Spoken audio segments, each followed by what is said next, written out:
Right. Awesome. David Parker. Great to reunite again. We last saw each other in Acapulco. That was really great, man. I had a brilliant time. What did you think about that? I thought it was really good. I mean, and thank you for doing the stuff you did and setting things up. And I did have a listen to your talk, in the recordings, which was good. I know you, and I also listened to your recording with the Alpha Vedic crew Oh as yeah, well. that was a little better because we had more time to get into it, Yeah. So which it's is really why we're good. doing this too. Because yeah, you got a kind of an you weren't on the Acapulco register, you weren't on the schedule, and then we got you in a last minute, but you only had like 35 minutes, Yeah. and I was sitting in the audience and it was getting great. I'm like, yeah, yeah, yeah, and then all of a sudden they're like, thank you, David Parker, and I was like, shit, man, I want to see the rest. Yeah. I Well, think that's what we're I going to do mean, today. Like you've got a great slideshow. What is it we're going to talk about today? well, we're going to talk about relative reality, each person's relative reality. A slight advancement on the nature of reality. I mean, it is about the nature of reality, but it's got a slight twist on it because I'm wanting to sort of impress upon people how much of reality is really under their control, which may surprise a few people. So we'll we'll take it steady. I've got quite a lot more slides than I had in Acapulco, and Yeah. I mean, I made a joke of it, how to explain the nature of reality in 30 minutes. It's That's pretty one thing, impossible. that's one thing that is impossible. Yeah. It's So, really funny. Yeah, before we start, I have an experience with this recently. I saw it on TikTok. One of these mantra. I used to make fun of people with their vision boards, because I'm like, you have to do something. But so this woman said there's a mantra where you take a deep breath, close your eyes, relax, and then I say out loud, I always have more money than I need. I cannot help but attract a lot of money into my life. And I started doing it 4 times a day. And within 10 minutes, my phone kept ringing or texts with agents, or they need a musician at a party, or this guy's thing. Like, I just filled up my whole year's gig schedule. Like, bags of cash didn't turn up at my door, but it was crazy. Like, and this woman said, be careful when you do this, what you wish for, because it'll be too much, yeah, Even this week, I have 5 gigs now and I had one. It's crazy. So I'm convinced there's something to it. I might buy oh, a lottery definitely. ticket, man. Just I'm on a roll. I mean, you definitely can, but really the old adage, which you just said, be careful what you wish for, because, I was talking to a lady some little while ago who, on the money thing, and was wishing that some money would come her way. Of course it did, but her auntie died, and of course she inherited the money. Her aunt left her in the will, so she got a wish, but Right. Yes. maybe, That's kind of the old genie in the bottle story, isn't it? Where it's like yeah, you get your wish, but you got to be specific or he'll get you. yeah, you do have to be careful. Wow, that's Um, pretty crazy. What is great about the mantra too is I noticed you're assuming it already is. The language isn't I want money. It's saying I always have and I cannot help. So it's like, a lot of people pray they want something, but this is like it's happening already. So it's like you've made it reality through the word. This is really old alchemy where all starts from mind and then manifests into this is not very much different, is it? Or is it? yeah, no, not really. No, I mean the stuff we're going to be talking about. I mean, obviously, I've put a modern slant on it for obvious reasons. I mean, it's thousands of years old, you Yeah. know. Um, but of course, the ancient wisdom philosophies, they knew this. And, but of course, a lot of it is a little bit too mystical for most people, and they just can't be bothered. And a lot of the old sages, they just didn't bother to tell people because they experienced it and then they just kept quiet about it, really. So, I but it's all saw a there. girl. Yeah, I saw a girl. She was an alchemist. She said the reason they did that is because this is very dangerous in the wrong hands and powerful. And unfortunately, I think we're at the point where the jerk offs who run the world have this knowledge. It's already in their hands. So I think Yeah, we need to learn it ourselves too, so we have something to fight back. Would you say that's a fair? I would say so. And Yeah. this is why I'm sort of keener now to sort of put this information out there in a modern Western format, if you like, because we do need it, and we need to use it, as you've just said, to create the reality, create the world we want, because there's no other way to do it in actual fact, and we'll come on to that. I'll explain that, but there is no other way to do it, because if you think you're going to go up against the government or the army or even the police force, I mean, you're on a loser. It's not going to work, is it? They've got all the weaponry and money, and people have tried that. I mean, look at history where there's been real revolutions, armed revolutions, the French Revolution I'm thinking of. And it just ends up as a bloodbath. And the tyrants are still in control at the end of it. So Yeah, it that's never obviously works. it's They obviously actually not the way. start it half the time. Usually they're behind it too. You know what I Oh, mean? Like yeah. so. So you've got a slideshow. Yeah, let's jump into it, man. Let's show people what. So this is really going to demystify what a lot of people think is mystical or woo-woo.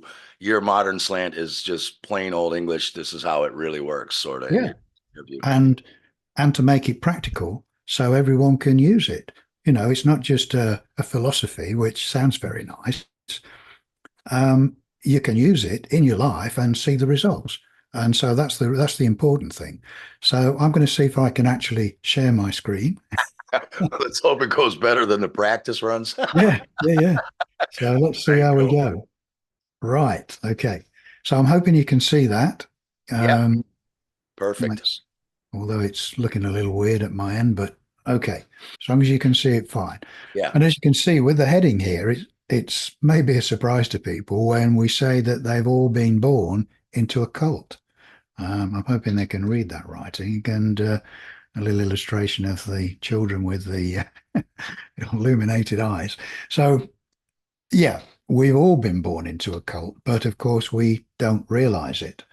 And really, what I'm going to try and do over this series of slides is sort of show people how they've been brainwashed, which is a deliberate thing in this system, so that they've come to believe the world operates in a particular way, and they've come to believe that people operate in a particular way. And without them realizing it, they've been brainwashed into becoming a victim. They're in victim mode. They believe there's a solid and separate world out there that happens to them and is out completely outside of their control. So what I'm hoping to be able to do in the time we have allotted to us is sort of disabuse people of those beliefs so that they can start to take back control of their lives. So let's see where we go. So we'll start with this just by saying what you call life is but a dream and reality is relative. Now, if people bear those last few words in mind, that their reality is relative, because it might not seem to mean much at the moment, but it's a really important point, and I'm hoping that we can elaborate on that as we go along.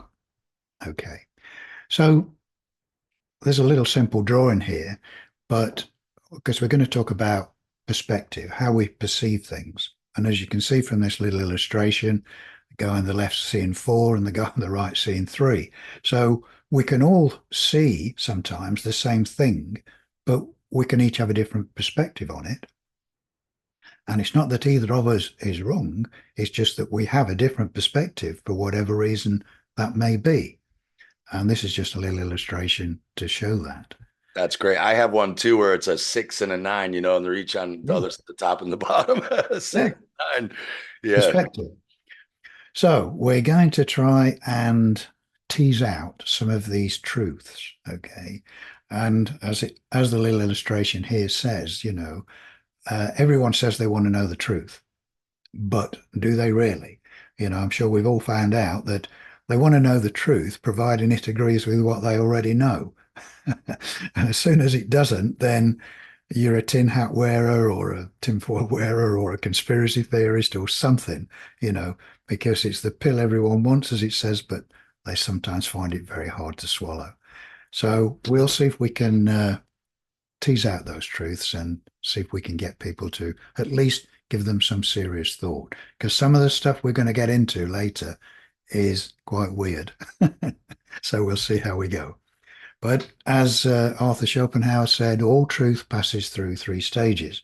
First, it's ridiculed. Second, it's violently opposed. And third, it's accepted as being self-evident. Now, I'll leave the listeners, the viewers, as we work through this, as to see where they are with that little uh, quote there, to see whether they're still in the, well, it's all a load of rubbish, or whether they think, no, no, I can go with this. So we'll let people make up their own mind. Okay, so the brainwashing, as I'm sure everyone knows if they think about it, and we will illustrate some of this, that there seems to be scams everywhere. We seem to, and I'm sure many, many people, particularly in the truther movement, the alternative movement, whatever they want to call themselves, um, as the more they look into it, the more they realize they've been lied to by just about anything, everything, certainly anything of any importance, you know. And so we're looking at one or two of the things which I'm hoping won't be a surprise to your viewers, but some people might be surprised by things that they have believed to be true, but are not. So we'll have a look at one or two. Now, I'm sure this doesn't come as a surprise to anyone. One of the chief propagandists is the news, and particularly the BBC in the UK, but it's the same anywhere, whether it's CNN or Fox or any of them. They're the chief propaganda, and they're fed information. I mean, like the young, innocent-looking lady sitting there, she hasn't got a clue. She just reads what's on her monitor in front of her and puts out the propaganda, which is all prepared for her and to keep people brainwashed and into a false set of beliefs. So it's not without good reason that people say, well, turn your TV off. At least don't watch the news, because it's not news, it's propaganda. And the sooner people realize whatever's coming out through the so-called news is propaganda, you are not being told the truth. There's an angle on it, and it's designed specifically to deceive you. Okay, so that's number one. Cash control. I'm sure this is another scam that is being imposed on people. We're seeing more and more, certainly with the big stores, that it's becoming, you can't pay with cash anymore. You know, they'll only accept cards. And I've even been into restaurants and relatively small cafes, and they go, oh, sorry, sir, it's card only. And this is the way, because we all know if we allow them to get away with this and take away cash so that we're only got our plastic cards to pay for things, we're in the trap, because they have now got complete control of your money.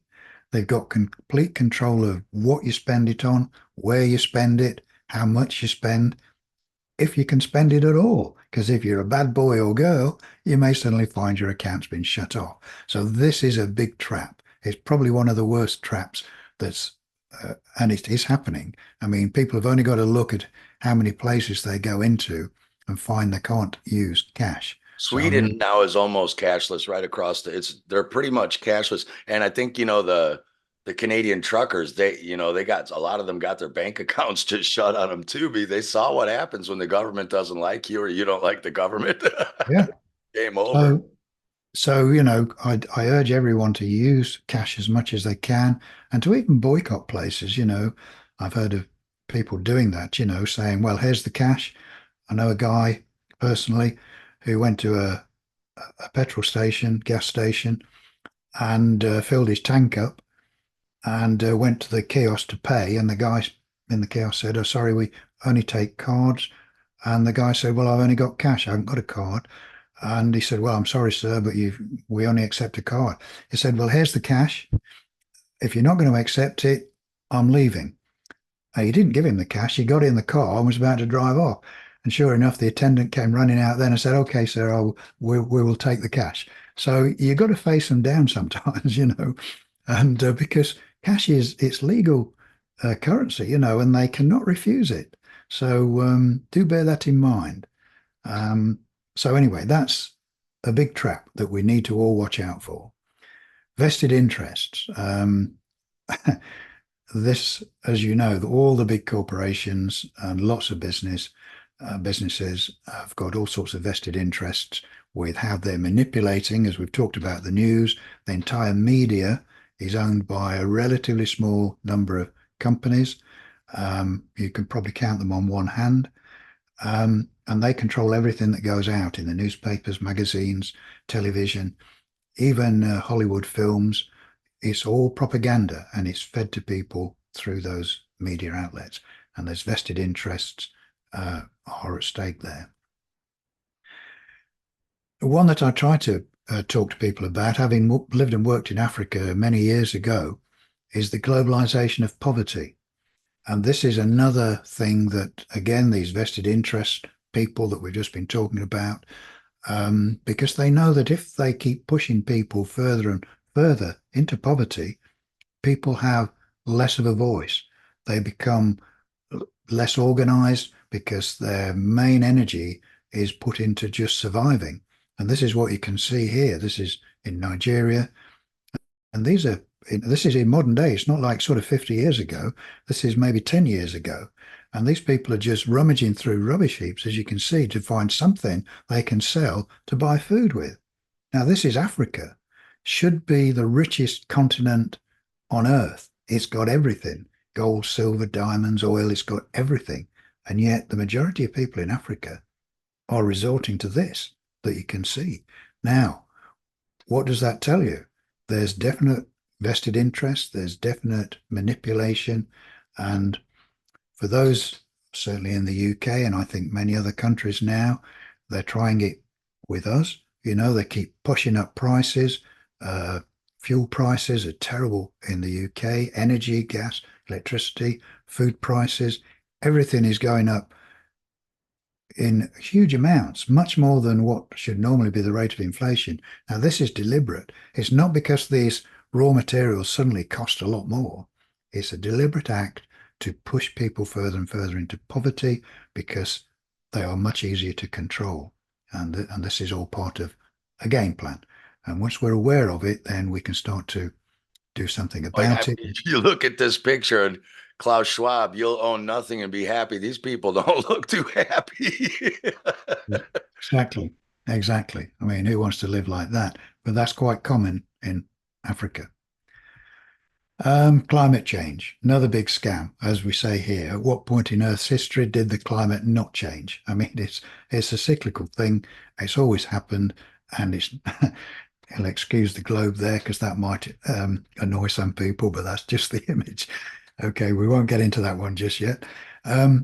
Yeah, the climate, it's nothing to do with carbon dioxide. Again, that's just another scam. The whole climate change thing is another scam to try and scare people, tax you more, carbon tax. We're all living with this.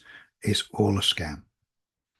And of course, our old favorite, certainly one of mine, the virus.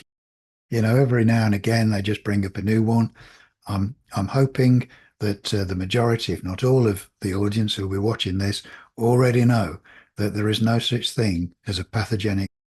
In fact, there's no such thing as a pathogenic at all. And I know, Steve, you've done lots of work, put out lots of films to show this. So if people are not getting it by now, then I think they may be a lost cause. So we won't labor that one. I think But our crowd's well onto this one. We're preaching to the choir on this one. They're exactly. well aware.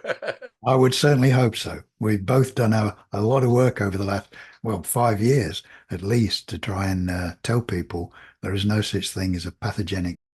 That's not the reason you get ill, but we won't labor that one now. Okay, so another myth that people might not think about too much, and that's the legal systems of the world, the myth of legal authority. Now, people need to think about this because it's one of the things they're brainwashed about right from their first days at school, and we'll talk about that, is authority, that people must obey authority, and that the government, stroke police, stroke army, and all of these organizations have a right to tell you what to do. Well, they don't. And this is something that people need to think about carefully. I'm not suggesting you just go out and confront the police or confront the army or confront the government. There's different ways to do it, which is what we'll be talking about. But first of all, people have got to realize that they have no right to be telling you what to do.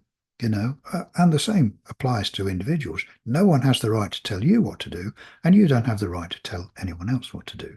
We are all sovereign beings right from the day we're born. And this is part of the propaganda and brainwashing that we've been born into, to tell us that things like these legal systems exist and they have the right to tell us what to do and punish us or imprison us and do various horrible things to us if we disagree with what they say.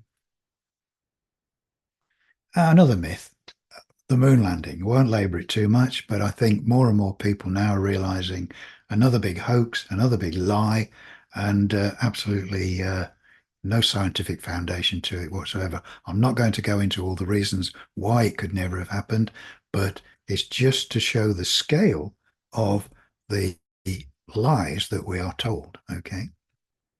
9/11, another one. I think anyone who's looked at that realizes that the official story, again, is a big lie and totally impossible for planes, even if they had crashed into those towers, would not have brought them down in the way we were shown. So it's really to remind people, I'm hoping most people are fully aware of this, it's really to remind people the scale of the propaganda and lies that we're subjected to on a daily and yearly basis. So really, this is, in summary, there is no energy crisis, food crisis, or environmental crisis. There's only a crisis of ignorance. Our friend Buckminster Fuller, wise words there. And we say, why is this? And it's quite simply because those who know the least obey the best. So we have to educate ourselves, and that's really what we're doing today. Because, as we've seen, the governments don't educate us in the right way, and neither does the schooling system or any of the official outlets of knowledge. So, the meaning of life is, well, now let's start to do a bit more of a deep dive into that and see if we can explain what life is all about and how we can deal with some of the things that we've just been looking at. Okay.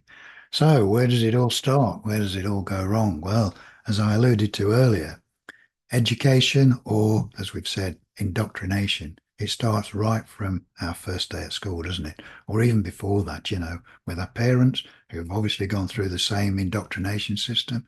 They don't know, I can remember with my mum and dad, they did all the things, including taking us along for our vaccination as small children, because no one knew any better, because we'd been told that was the thing to do.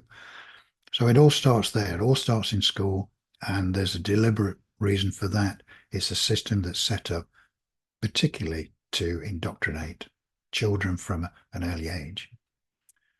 And I like this one from Mark Twain, where he says, I was educated once, and it took me years to get over it. And there's quite a nice little thing where the happy kids going in one end and coming out as morons at the other. I know it's a bit of a jokey thing, but quite serious stuff there. The official school system damages people. It damages children who grow up to be damaged adults. Okay. Yeah. And we see it even worse, as Andy Kaufman and I were talking about with Patrick Henningsen. Once you become a real professional and go to college, like as a doctor or a virologist, or, that's 4 more years of like more indoctrination. So that's why it's so hard to get through to these. It's like the more professional you are, the more brainwashed it's almost impossible to change you. Yeah. And I'm sure we've all come across those people, the people who, as you rightly say, Steve, have invested a lot of time and money in the official universities and education systems, and their jobs depend on that education. And ego comes into it, where they've feel, who are you to be telling me with my 3 degrees and my, professorship that I'm wrong? How dare you type thing. And we've all come across that sort of thing. But Yeah, it's or sometimes impossible actually to get through that.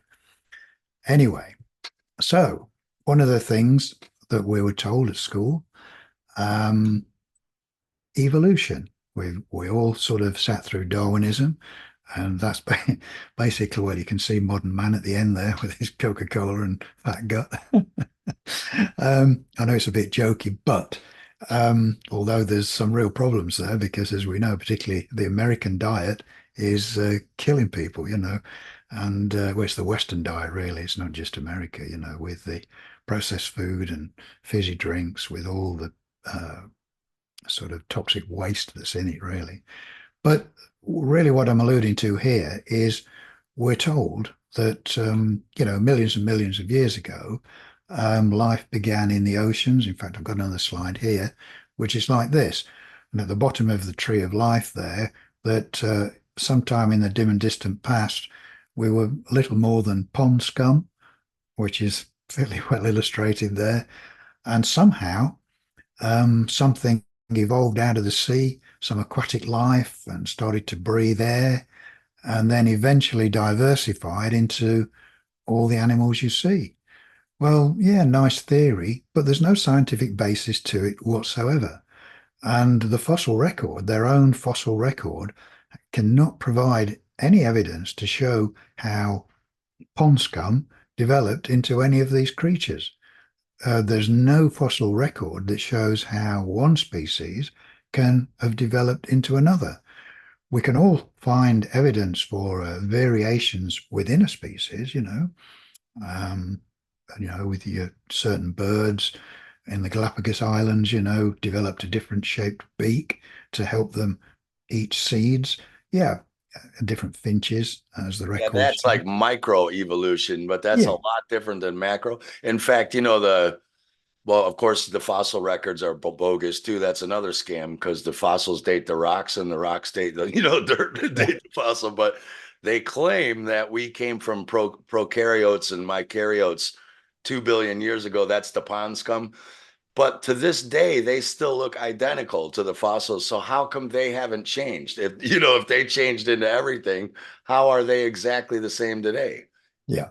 Same with It- the apes. They're all still the same as they were before. They haven't changed at all. So yeah, even Darwin himself admitted at the end that he thought his theory was wrong. It's in the last page of his book. yeah. And yeah, I mean, obviously, I'm giving a light view thumbnail sketch of this, but I just want people to be aware of how things they probably have taken for granted because it was official teaching at school, and realize that it's all a load of nonsense. It's just myth, and there's no scientific basis for it at all. But it's all designed to make us feel small and insignificant. That's the real purpose of it. That, as I say, we started as pond scum, and that so therefore we're just some sort of biological accident, and the universe doesn't care really whether we're here or not.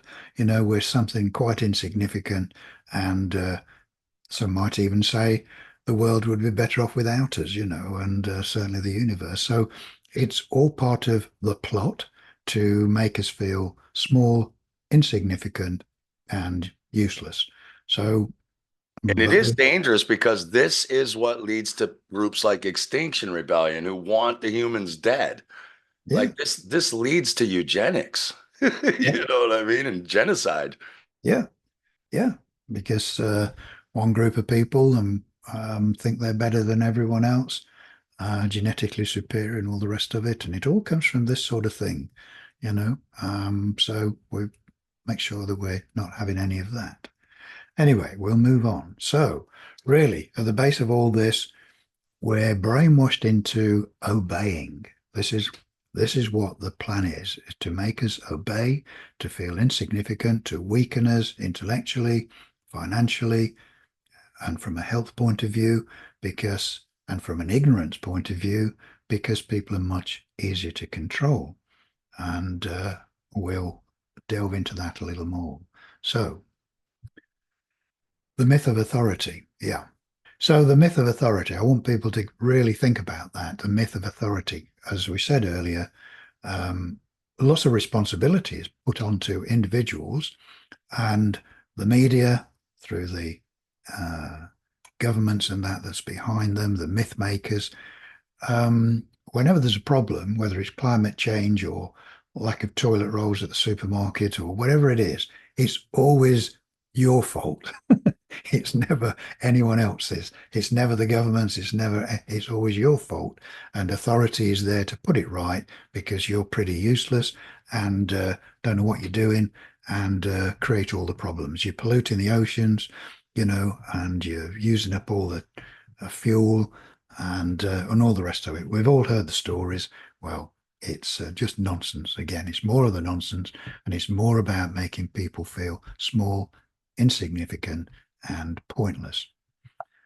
Right, so our first port of call is government, and I think, yeah, I remember Max Egan starting off his speech. I won't go into it, but no, because I don't know where this recording might end up, so I won't say what he said. But he left everyone in no doubt as to what he felt about government of any kind, and I'll spare people the expletives. Okay, so where do governments get legitimacy and authority? Well, they just take it upon themselves and tell you, us, that their authority is legitimate. But really, like it's been throughout all of the ages, it's just whoever has got the most money and the most weaponry decide that they're going to be an authority and that you've got to do what they say with force of arms if you decide that you don't want to do what they say, no matter how ridiculous the things are. So they have no rights to it, whether they call themselves government, the police, the army, or anyone else. They have no rights to it. So I know I keep hammering away at this because it's quite an important point. Because we're back to the legal system. So what they do, they've got the money, they've got the weaponry, and so they make up a lot of man-made rules, which they call the legal system, which is really to protect them from us, the general public. That's what it's for. It's to protect them from us so they can accrue all the money, wealth, and easy life, living off our backs, because we're the ones who are making stuff, because they don't know. They don't know how to make things. They couldn't make a computer or build a ship or a helicopter to fly them about. They rely on us, and they live off our backs. They are parasites, and I'm sure that's not too cruel a word. But they make up a legal system to protect themselves, and then they have a private army, which is called the police, to actually protect them from us. That's really what the police have become. It's not how they started out, but that's what they've become. So, and they instill fear into everyone, the fear of authority. Oh, well, if I don't do what they tell us, like the giant fist of authority is going to descend on my head, and this is how they do it. Governments work through coercion. I mean, just look at these people. This happens in many countries, including the UK, which is supposed to be really, what is that? Look at the masks, the machinery, machine guns. Uh, you know, it's unbelievable that this is the police of today. And it's designed to coerce people, keep people in fear that this lot, all masked up, dehumanized, are going to come after you if you park your car in the wrong place or don't pay your I love council when they tax. turn up at protests and then the news is like, all these violent protesters, and you're like, who came dressed for a fight? Yeah, Everyone else is in t-shirts and shorts, and these guys rock up like this. You're like, who's violent?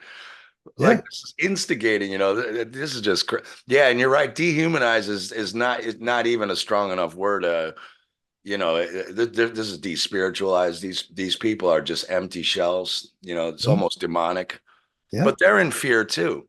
yeah.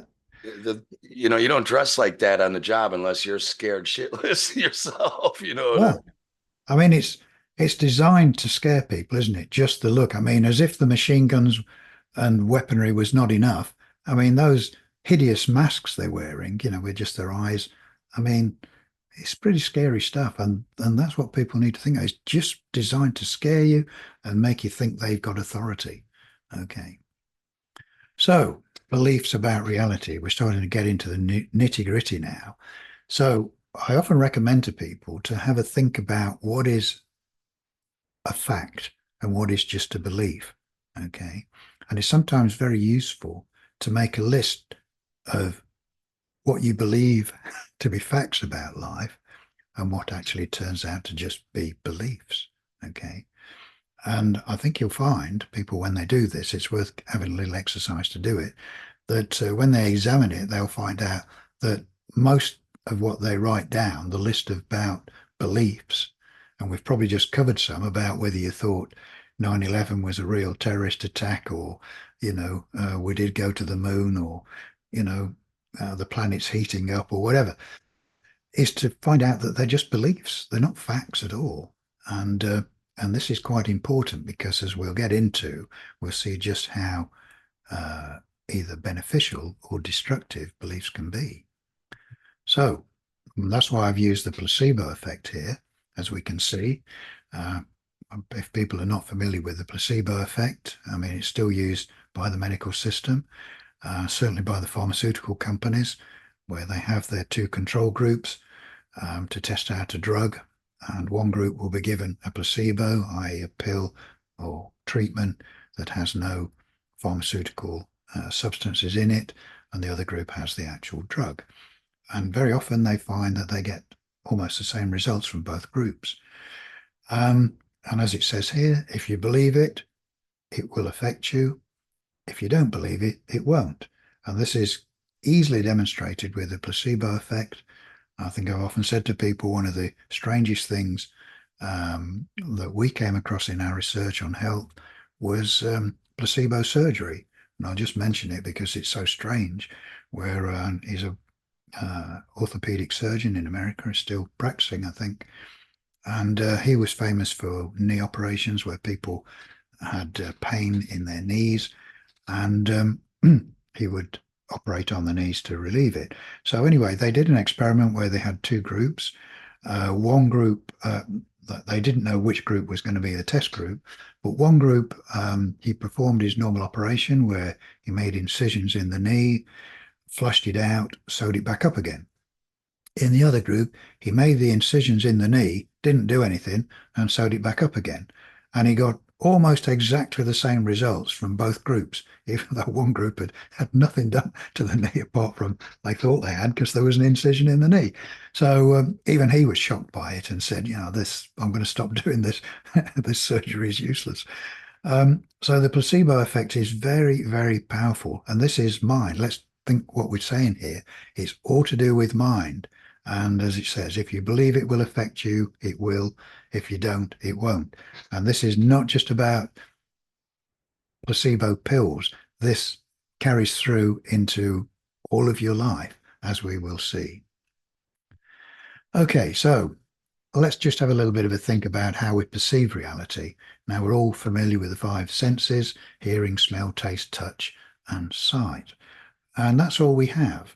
That's all we have to sense whatever reality is.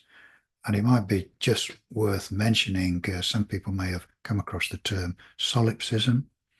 And for those who haven't, it's a well-known philosophy which basically said we cannot know anything outside of mind, because whatever is fed to us through these five senses all come into mind. They're electrical impulses when all said and done.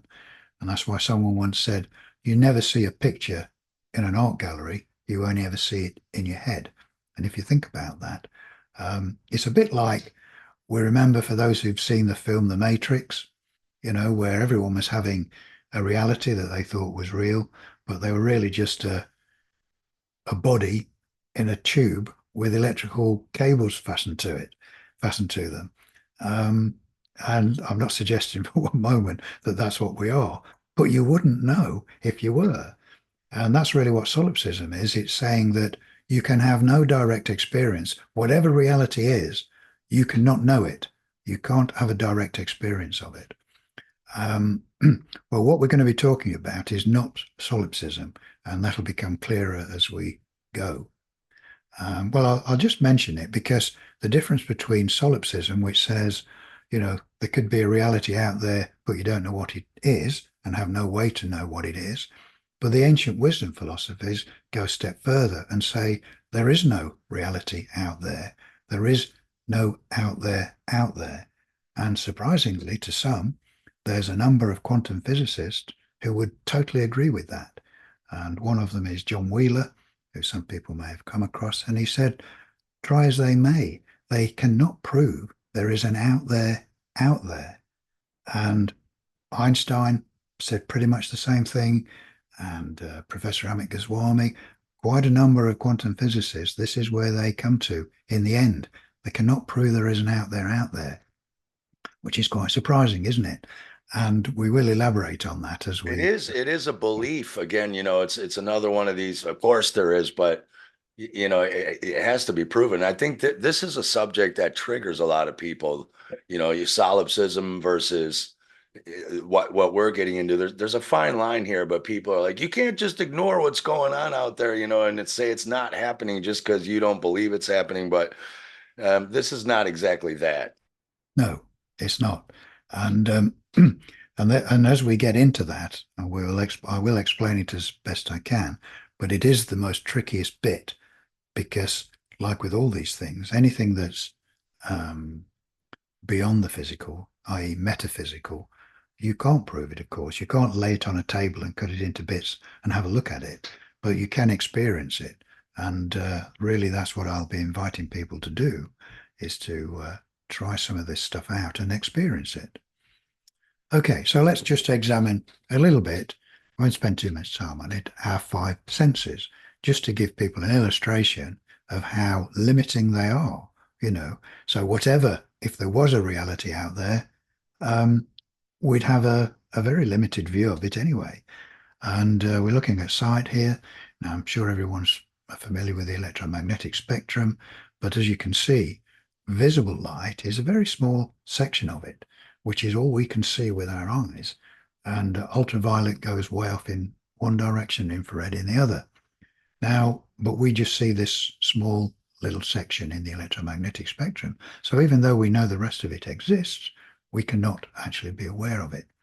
But we've come to know that certain insects even and animals can see into these other ranges. So whatever reality is out there, they will see something different to what we do. I mean, that's an example of the visible spectrum, which we see on a regular basis, the rainbow, where water breaks up, has a prismatic effect and breaks up light into the seven colors. Okay, so sound, another one of our senses. You can see humans are right at the bottom of it.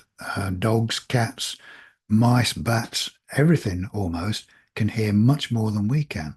So just on that alone, we realize that they will have a very different experience of whatever reality is than we do, because it's all to do with frequencies and they are sensitive to a lot more than the human is. Now, the one that interests me the most is atomic structure, because we are told that everything, including us as human beings, and the chairs we sat on and the rooms we're in, everything is made up of atoms. And when we seek to find out, well, what are they? We're told, well, you've got this strange thing which has got a nucleus and a certain amount of orbiting electrons. And when we sort of try to find out what those are, well, what is this nucleus? And we're told, well, there's neutrons and protons. And what are those exactly? Cut a long story short, it all boils down to, well, it's all energy. We don't really know what that is. Okay, now that's quite interesting, isn't it?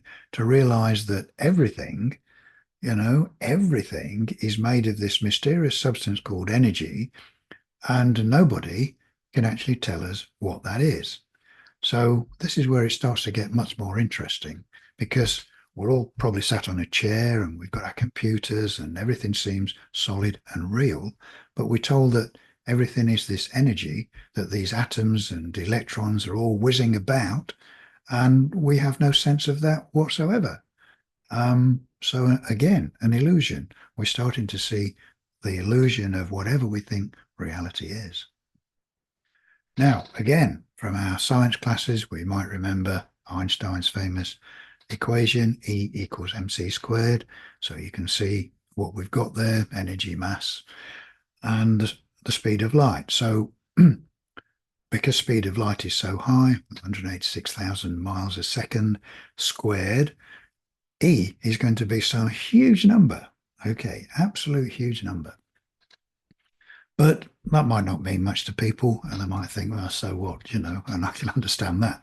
But there was another physicist, quantum physicist called Harold Puthoff, who actually put a better interpretation on that particular equation, which I found particularly interesting. And what he said is that equation shows how much energy is required to give the appearance of matter. I'll say that again. How much energy is required to give the appearance of matter, not to create matter, but to give the appearance of matter. So if people bear that in mind, because then we move on to this, which is quite mind-bending. And this was another professor, Professor Amit Goswami, trained in America. You can probably tell from his name, he has roots in India, but trained as a quantum physicist in America. And he said something quite profound, which is energy, matter, and consciousness are the same thing.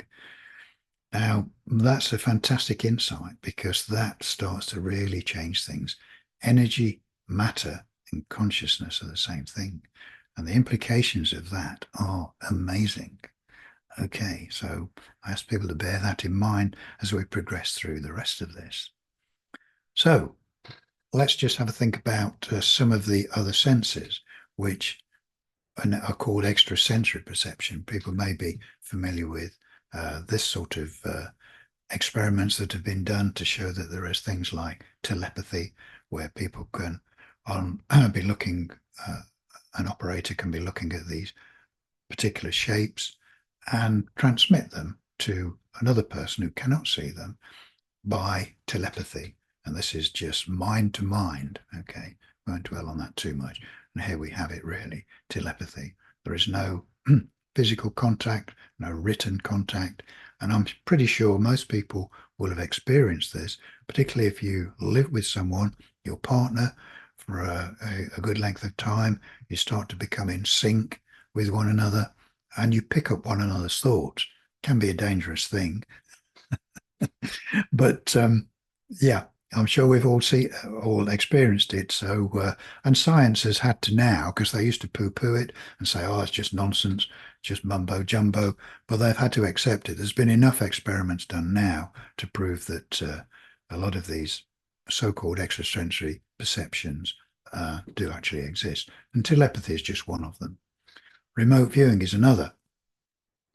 For those not familiar with it, this is where a person could sit in a room with no windows and could be given some map coordinates and then asked to cast their mind to that location, which could be anywhere on the planet, and tell them what they could see.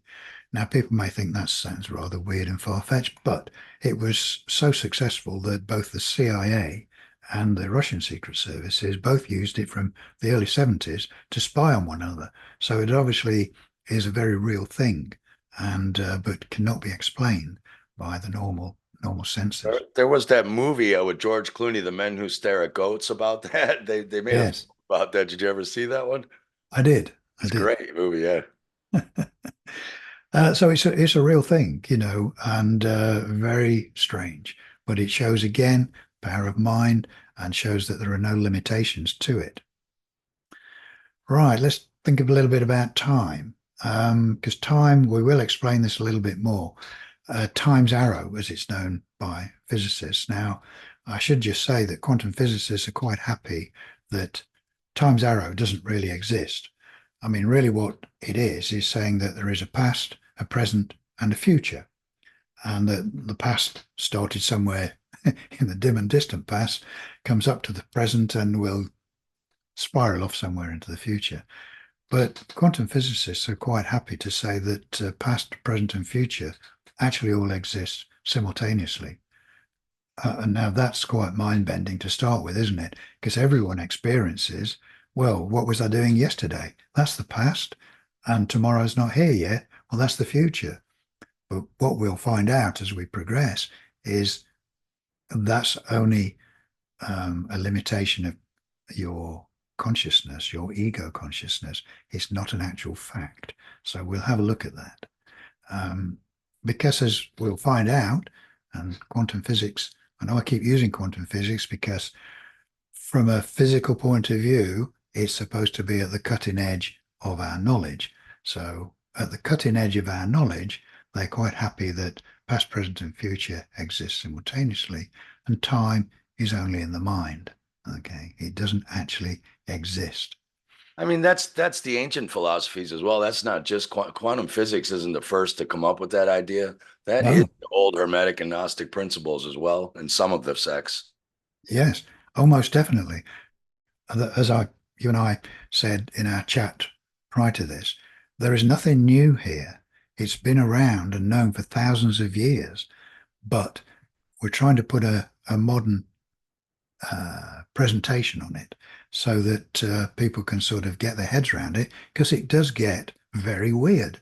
And and that's why we're trying to use some of these illustrations to get people thinking, to have a think about it. It may not make sense to start with, but don't be too quick to dismiss it.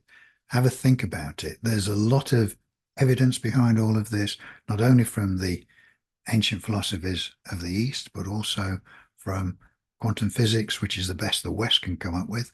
And they both start to say the same thing, surprisingly.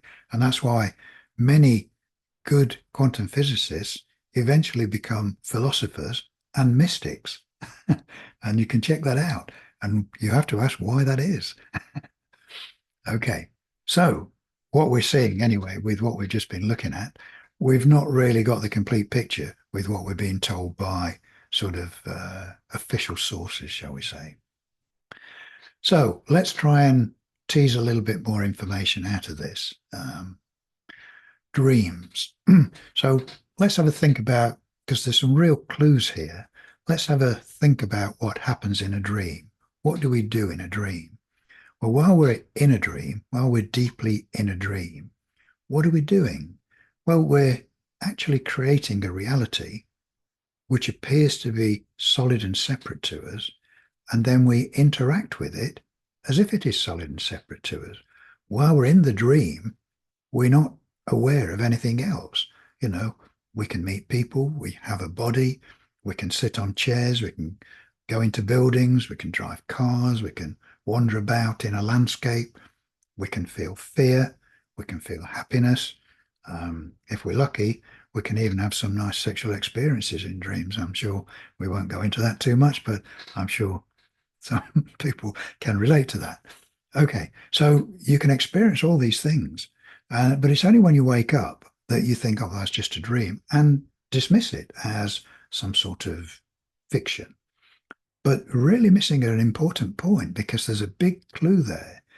And to think what you've just been doing, you've consciously created what appears to be an external world and then inhabited it and interacted with it in all its glory. And it's all come from you, which you're quite happy to accept. It's all come from you. It's not come from anywhere else. Well, what I'm asking you to do now is just imagine, what if your everyday reality, your so-called waking reality, was another state of consciousness. And while you're in it, you know nothing else. And it all feels perfectly real.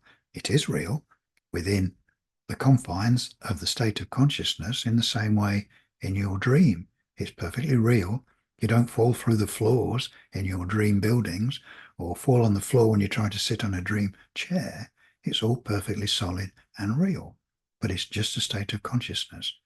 And this reality could be the same. So we'll explore that a little bit and see where we go with it. So really, as we've already discovered, that matter, energy, and consciousness are the same thing. And we've discovered that we use consciousness to create our dream world, which can include people and everything else, but we're just using consciousness. And so if we think of consciousness like the potter and his clay, where he takes his formless lump of clay and then forms it into anything he wants. Well, we do the same with consciousness. Consciousness is our tool. It's not what we are. We use it as a tool in the same way that a potter uses his clay. And we use that tool of consciousness to form a reality. In the same way as we've said, we use it in our dream, we're using consciousness to form a reality. Well, we do exactly the same in our waking state. That's what I'm asking you people to have a think about. It may seem very strange and weird and unacceptable, but have a think about it. So, next thing really is, if people hadn't already realized it, they are not their body. Your body is not you. And it's really better if we think about it. And I've used the Mario. I'm sure people are all familiar with the Mario figure, the Mario game. Never played it myself, but it's a good illustration here, where you as the game player create your avatar, your game figure, in this case Mario, and he runs about and does all the things that they do in whatever landscape it is that's been created by the programmer, okay, and meets all his obstacles and does the various things, gets into trouble, and but you are not the Mario figure. That's your creation.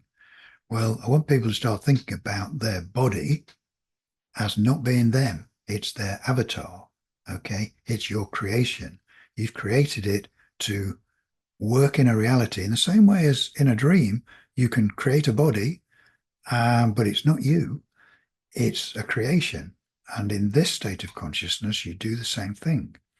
You're in control, but you are not your body, okay? So that's an important concept to bear in mind as we progress through this. Okay, now this is quite a simple picture, but there's a lot of information we can draw from this. And I've called it the grid of experiences, past, present, and future, because we talked about past, present, and future all existing simultaneously.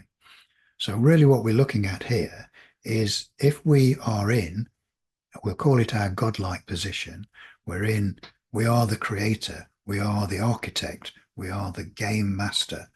And like in any video game, when the architect of the game writes the complete program, all the different scenarios exist within the program, okay? But the Mario figure is not aware of that because he only experiences one little bit at a time, depending on where he goes. And really what we're looking at now as the architect, from the architect's point of view, or God's point of view, if you like, we're seeing that all possibilities exist simultaneously. If we think about it, that this patchwork of squares extends infinitely in all directions so that it encompasses all possible probabilities, okay? And that thinking to the left as we're looking at it, we can think of as the past, and the middle bit, the present, and off to the right as the future. But because we are now in the programmer's position, we are in the godlike position, the architect's position, we can see it all. We can see the entire program all in one go. And every little square on there is a particular probability. But from the Mario's perspective, he's just existing in one square at a time. Okay. So he sees all the squares to the left as his past, and he only lives in the present. And the squares off to the right, he would see as the future. Okay. And as he moves from one square to the next, he's invented time because he only sees one square at a time. Unlike us, as we're gazing at it, we can see them all in one go. So that's how past, present, and future exist simultaneously.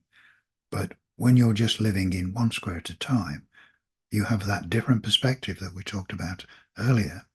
And you've created time, you've created space, and you're not aware of everything else. We will explore this a little more. Okay, so we're back on our squares again, but now we're looking at ego consciousness and our old friend, the Mandela Effect and Deja Vu, which I think we can explain a little more about it from this slide. So I want people to think of the little ring in the middle, circling just one square, as ego consciousness. Okay, so that's all your five senses. That determines how you see reality. And the bigger ring, which can be any size, is just there to represent an expanded awareness. Okay, and that can expand and take in more and more squares, as you can see. But let's just think about ego consciousness for a moment.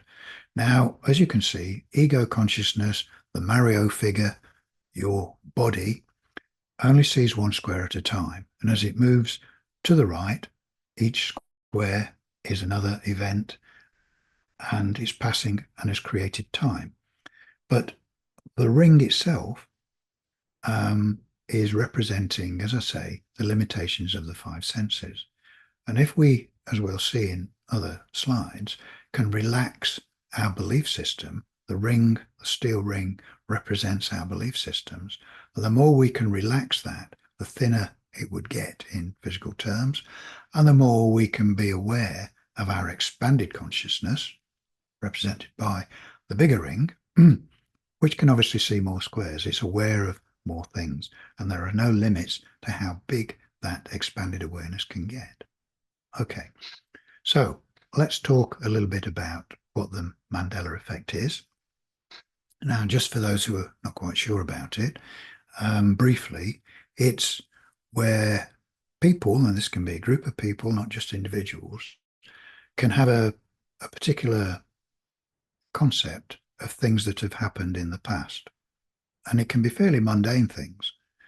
And then suddenly, people are saying, no, that's not how I remember it. You know, it can be anything like a record label or a photograph or all sorts of different things.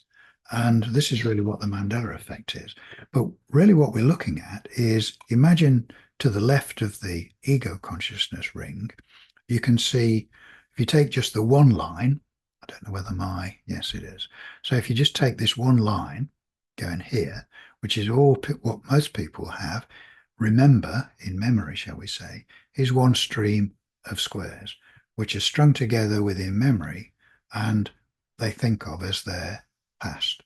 Okay. But as we can see, adjacent to it on either side, there's another set of parallel probabilities.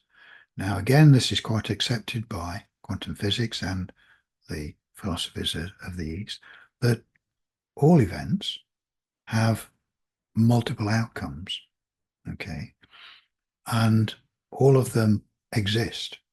So although ego consciousness only ever sees one and thinks that's the only outcome there was, and that line there is their fixed past. And you're calling that ego consciousness our five main senses, correct? Is that you're saying that's our perception is that square, right? Or this now, yeah. Just for people who might be wondering what you're talking about. Yeah. Right. Okay, go ahead. It does get confusing. So each of those squares, from an ego's point of view, he just remembers that one line there and thinks of that as his fixed past or her fixed past. But we don't actually have a fixed past, because the other parallel lines, which run either side of it, also happened. And if we were to think of a particular event happening here, there are alternative outcomes of that particular event. It could be anything. There's that particular outcome and that particular outcome. And from a quantum physics point of view and from the ancient wisdom philosophies, those events are just as real and happened and are there. But our limited ego consciousness is not aware of them, but it can become aware of them. And if we take the first step, which is what happens with the Mandela Effect, is when memory flips into a different timeline. And one of those slightly different outcomes now actually gets into memory. And suddenly you're seeing and becoming aware of a different outcome as to what you thought. And your outcome might be different to someone else's perception. And they will argue with you, go, no, no, that album sleeve had such and such on it. And you go, no, it didn't. I've got one. Well, yeah, the different timelines. And this is what people, once they start to know that all of these different timelines exist and are just as real, and that they can flip into them depending on what it is they're doing. And that's why they become aware of it. And the same thing happens with the almost the opposite, which is deja vu, which is the French word for already seen, which appears to be when people become aware of some of these squares, which from the ego's point of view appear to be in the future. But as we can see from our godlike position, they already exist. And it's when one of those timelines or an event slips through into ego consciousness. And for those of us, and I've had this a number of times when I've had these really interesting deja vu events, and it's really quite weird. But this is what's happening. You've sort of relaxed the grip that ego consciousness has on reality, and some more of this information can now slip through, and you become aware, in this case, with deja vu, of so-called future events. They're not really future because they already exist, but from ego's point of view, they are a future event. In the same way as from the Mandela Effect, it becomes aware of some more of these events down here. All perfectly real, but from ego's point of view, start to seem strange and impossible. But when we look at it from this point of view, we can see how it can work. Okay. That's great. Is this like, do you think psychic phenomena, in psychics, this is pretty much what they're doing, isn't it? They're able to expand into a larger, I don't know, yeah, zoom out, I guess, Yeah. to like what we're looking at from the overhead. Is that what Yeah, they're? that's exactly it. Yeah. So, but because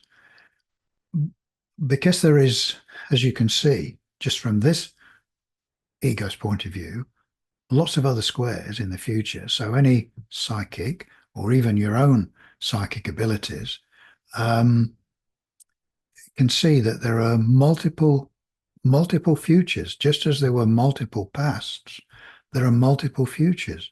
So it's dangerous or a mistake, let's say, to think if someone says to you, "Oh, I can see into the future, and you're going to have a pretty rough time next year in January."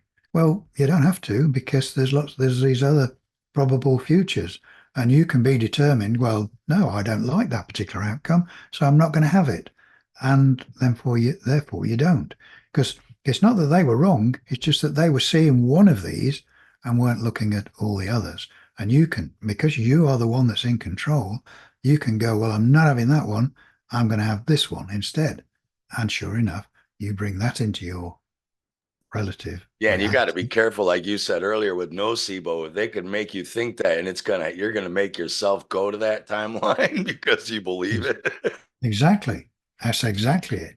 So that's why, the whole point of what we're doing is to really encourage people to realize that they're in control of their reality. They're in control of their, and I keep using the words relative reality because it's relative to them and only them.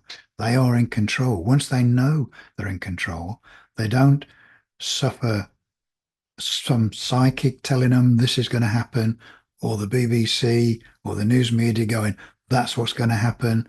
We're going to have a financial crash. We're going to have the planet overheat. We're going to have the ice caps melt, or whatever it is. You know, well, if you take that on board, you start to make it your reality. Whereas if you're as bloody minded as I am and say, no, stuff that, that's not my reality. It might be yours, but it is not mine. And that's why relative reality is important to remember. Your reality is relative to you, it's personal to you. Choose what anyone else decides to go down. Okay. Can I, if I'm jumping ahead, tell me, but That's okay. on the Mandela effects, right? why is it that like millions of us think that it used to be Stouffer's stovetop stuffing and now Stouffer's never made it? But it's, it's like there's millions of us. Ed McMahon used to turn up for Publisher Clearinghouse sweepstakes and deliver you a check, and he'd had these girls with their boobs, like we all saw it on late night TV. Never happened. But why is it you think that millions of us are in the wrong timeline together? Does that make sense? Yeah, Like having the same Mandela effect. It's not that we're all having, and some are having different ones, but there are some ones where like a lot of people are having the same one. What do you think's going on? Or are we going to get to that? we are going to get to that because I'll that's hold that question. Oh yeah, but you can't it. remind me when we get there. Yeah, I will because it's when we get to the bit of trying to understand what exactly are other people in our reality. What exactly are they? Because they're not what you think. And that was, I hope, start to answer that question, Steve, because it's quite an important question, and it does relate to the Mandela effect. But we will get to that very shortly. Okay. So we'll move on from this because we can come back to any of these, but we'll move on. Now, because we're going to get into some of this rather sticky and mystical type things, there's a couple of quotes which I want to read through because they're from very respected mystics of the East, who, as we've already said, knew all this stuff and had access to this stuff from thousands of years ago.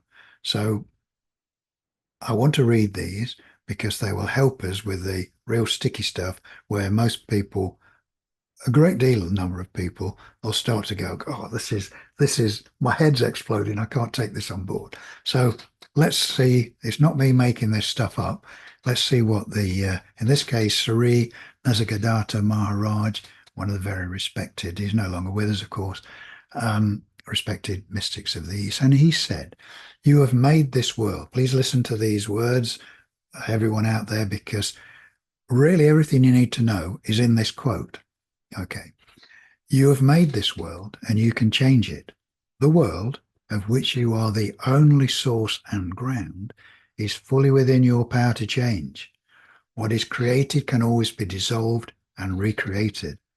All will happen as you want it, providing you really want it. You have created the world's sorrows out of your own desires and fears. You deal with them. All is due to your having forgotten your own being, having given reality to the picture on the screen. You love its people and you suffer for them, and you seek to save them. It is just not so. You must begin with yourself. There is no other way. Now, I find that a really, really inspiring quote. And as I say, everything is in there. You've made this world and you can change it. The world of which you are the only source and ground is fully within your power to change. That's a really key point. But we'll move on. We'll move on to this second quote. I'm not going to do loads of these. This is the only other one. But this is from Bhagavan Sri Ramana Maharshi. And I think people have come across him. And again, this is another mystic of the East saying something similar. The knower, which is each of us, the knower is ever greater than the known, and the seer is greater than the seen. That which is known is contained within the knower, and that which is seen is in the seer. The vast expanse of the sky is in the mind, not outside, because the mind is everywhere and there is no outside to it. Now, that's really profound and is really what, as we've said, quantum physics have come to realize. There is no out there. It's all in the mind. And so even solipsism is correct in one way, that we can't know anything, but they sort of think that there's probably an out there, but we just can't know what it is. Well, what the ancient mystics are saying and quantum physics are saying is there is no out there. We are like when we create a dream world, we create a reality based on our fears, beliefs, limitations, and then we experience it. And this is what these two totally different mystics are really trying to tell us. Very close to alchemy as well. This is very close to alchemical ideas that mind creates all. The only difference is this is saying there isn't even a creation, really. There's just mind. Well, This is not. Or, mind creates it. What we experience, like in the dream, whatever we experience in our dream is what we've created out of consciousness. And it's the same for any state of consciousness, whether we call it the dream state, the waking state, imagination, they're all different states of consciousness. Consciousness is the ground of all being. As Professor Amit Goswami said, consciousness is the ground of all being. Everything, everything arises out of consciousness. But it's not, again, it's not what we actually are. Some people call it spirit, what we are, what our true essence is, but we'll elaborate on that a little bit. But we use consciousness as a tool, as I said earlier, like the potter with his clay. We create with consciousness. We create with consciousness to create our dream world. We create with consciousness to create our waking state. Okay. Difficult concepts, I know, for people to get their heads around. I didn't say it was going to be easy, but at least we can lay some groundwork for people to either run screaming for the exits or actually sit and think about it. can I ask you, what is your definition of consciousness? First, you can ask a lot of people and they have different ideas. For me, it's like being aware of being aware. But what do you see conscious, what's your sort of perception or definition of what is consciousness, this tool? Well, Or is it literally that it's energy, as we looked at earlier. Matter, energy, and consciousness are the same thing. the same? So we've got a tool, which is energy, Right, which we can't define because no one knows what it is. So they just give it a word, energy, which we use and we use to create with. Okay. right. It's not what we actually are. We, as we'll get onto, we'll just use the word spirit or whatever that is. No one really knows what that is either, but that's our true essence. Okay. And then we have a tool which we call in consciousness, which is this energy, which we then create realities with it. And then we interact with those realities. Okay. But we will elaborate on that a little more because I know it's all starts to get a bit mind boggling now. Okay. So your reality is relative only to you.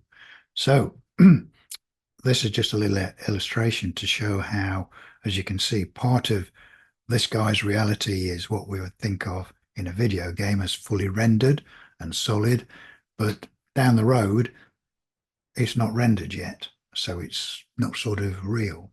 So it's a good analogy to use the video game. Not, as I say, I'm quite at pains to point out that I'm not saying that life is a video game. It certainly isn't. But there are some good analogies to be drawn from it.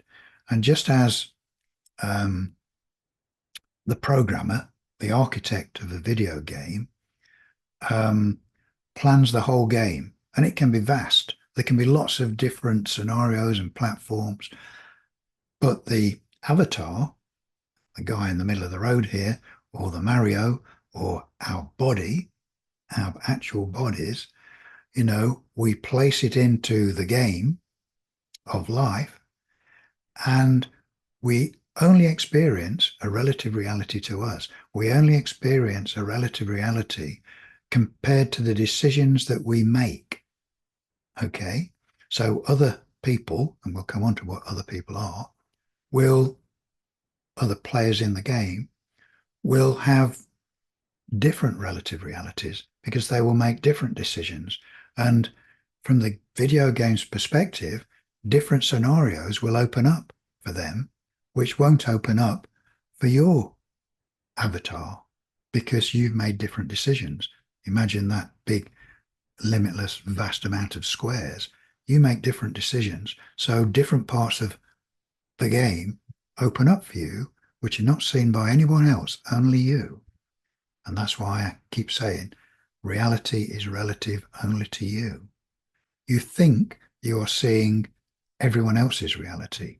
You think it's a shared reality and that everyone sees exactly the same. But where we started out on this showing perspective, and you can see the same thing and have it see it completely different. But this is the mind boggler, when reality is relative only to you, on your fears, your hopes, your beliefs, what is possible, what you think is possible and not possible. Different parts of the game open up to you, to your avatar, your Mario figure, and the game is played, and you weave in and out of the different scenarios dependent on that, which will be totally different to everyone else. But you think you're seeing what everyone else is doing. This is where it gets tricky. Okay. So let's see if we can elaborate to answer your question that you raised earlier, Steve. What are other people? And importantly, what are world events? And this is probably the most contentious bit, and the bit that people have most difficulty with. And I understand that. I mean, I've spent a lot of years looking at this, and this is not my ideas. It's just my way of trying to explain what the ancient wisdom philosophies have said and what quantum physics are finding out. And this is my way of trying to simplify it and put it in ways that we can get our heads around, because it's really quite mind-bending. Okay, so let's imagine we've got our squared material here, which is indicating all the conceivable possibilities there can be, infinite possibilities, but we can only see so many here. And we're representing here what we could think of as two people, obviously, because it works for tens, billions, billions. It's just the same within this vastness of possibilities. So if we look at the one on the left, we can see we've got a little ring in the middle representing ego consciousness with its five senses and its limited beliefs, whatever they might be.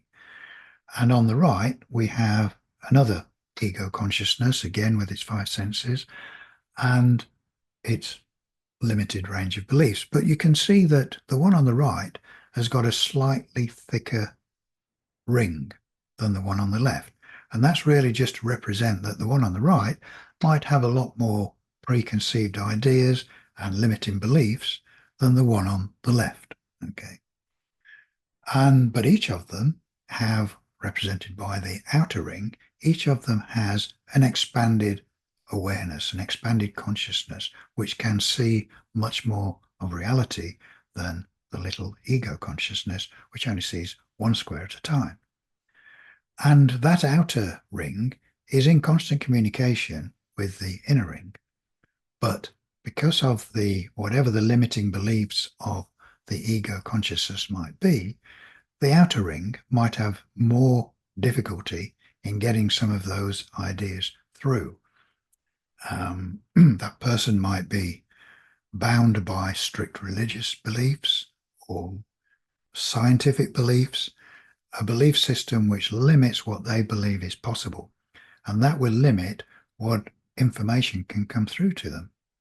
But sometimes in relaxed states of consciousness, ego consciousness, i.e. when it's asleep, which releases the bounds of ego consciousness, bits of information can come through easier from our expanded awareness. And sometimes we try and make sense of that when we wake up and we've had seemingly weird dreams.